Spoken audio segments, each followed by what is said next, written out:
Hello বন্ধুরা, food with মৌপাতে সকলকে স্বাগত জানাই। আর অনেক দিন পর তোমাদের সাথে আমি আমার ভয়েসটা শেয়ার করছি, কারণ এতদিন তো আমি আগের ভিডিওতেই বলেছি যে অপারেশনের জন্যে আমি অসুস্থ ছিলাম। এখন আস্তে আস্তে সুস্থ হয়ে উঠছি, আর কি খাচ্ছি সেটাই তোমাদের সাথে শেয়ার করব।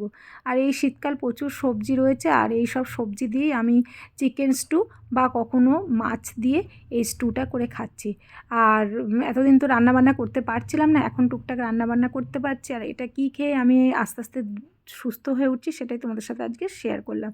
সব রকমের সবজি নিয়ে নেব, নিয়ে একটু গরম মশলা ফোড়ন দিয়েছি, আর দিয়ে গোটা আদা, গোটা রসুন আর একটা পেঁয়াজ 4 টুকরো করে দিয়ে দিয়েছি। আর গোলমরিচ গুঁড়োও দেবো, লবণ দেবো, আর এটা তো হলুদ ছাড়াই হয় এই রান্নাটা। আর সব কিছু দেবো, দিয়ে লবণ দিয়ে ভালো করে এর সাথে গরম জল দেবো, দিয়ে প্রেশার কুকারে ভালো করে সিটি দিয়ে নেবো 5-6টা।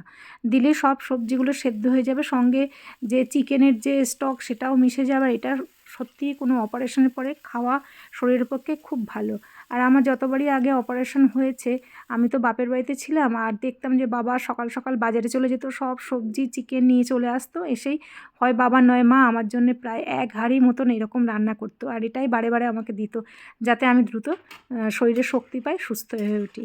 আর সেই রেসিপিটাই মাথার মধ্যে ছিল, এটাই আমি করে খাচ্ছি। বা আমার যে দিদি রয়েছে সেই দিদিও আমাকে করে দিচ্ছে, বা মেয়ে যখন ছিল মেয়েও এটা করেই আমাকে দিচ্ছিল। আর এটা খুবই সুস্বাদু হয়। আর